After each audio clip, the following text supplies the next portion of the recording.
All right, Judges 16, Samson's weakness. Now Samson went to Gaza and saw a harlot there and went to her. When it was told to the Gazites, saying, Samson has come here, they surrounded the place and lay in wait for him all night at the gate of the city. And they kept silent all night, saying, Let us wait until the morning light, then we will kill him. Now Samson lay until midnight, and at midnight he arose and took hold of the doors of the city gate and the two posts and pulled them up along with the bars. Then he put them on his shoulders and carried them up to the top of the mountain which is opposite Hebron. After this it came about that he loved a woman in the valley of Sorek, whose name was Delilah. The Lord of the Philistines came up to see her and said to her, Entice him and see where his great strength lies, and how we may overpower him, that we may bind him to afflict him. Then we will each give you 1,100 pieces of silver. So Delilah said to Samson, Please tell me where your great strength is, and how you may be bound, to afflict you.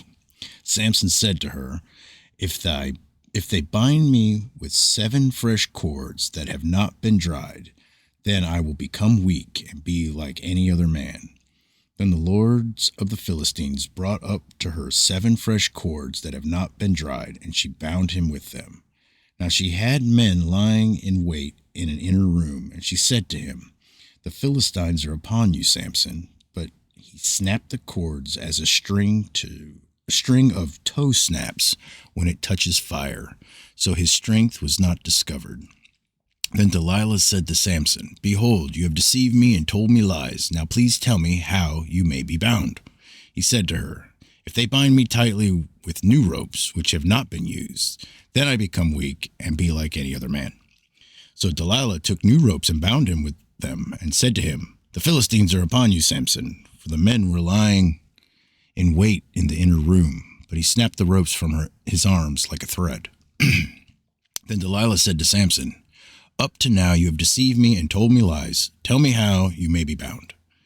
And he said to her, If you weave the 7 locks of my hair with the web and fasten it with a pin, then I will become weak and be like any other man.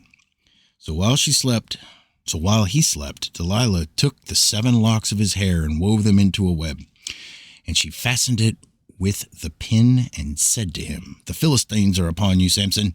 But he awoke from his sleep and pulled out the pin of the loom and the web. Judges 16:15.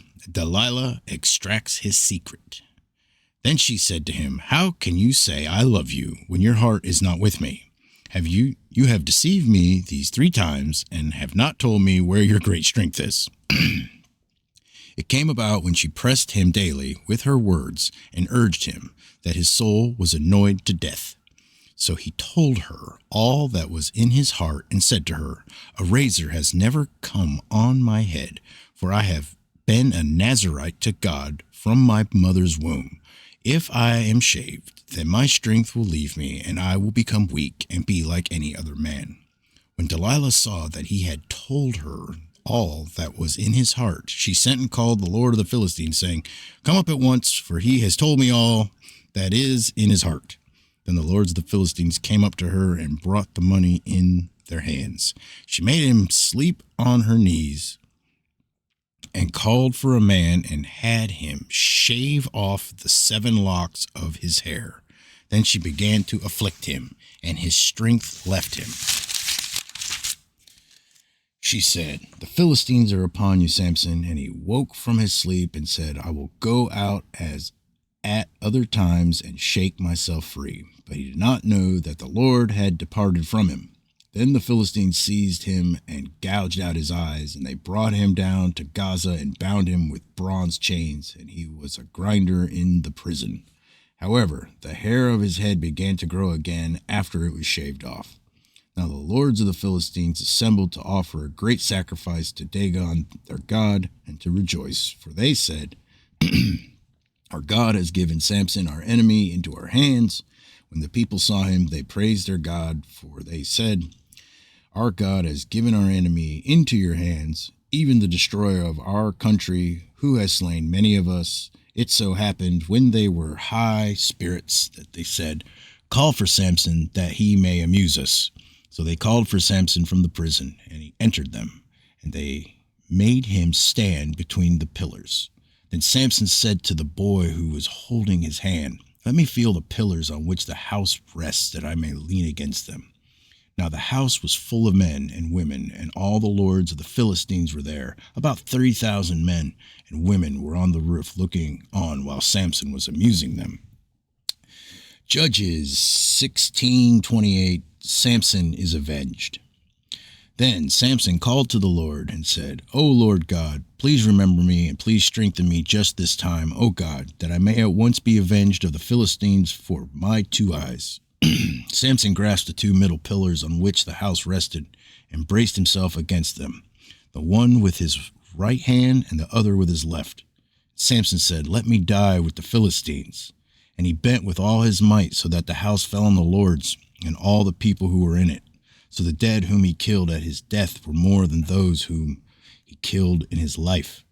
Then his brothers and all his father's household came down, took him, brought him up, and buried him between Zorah and Eshtaol in the tomb of Manoah, his father.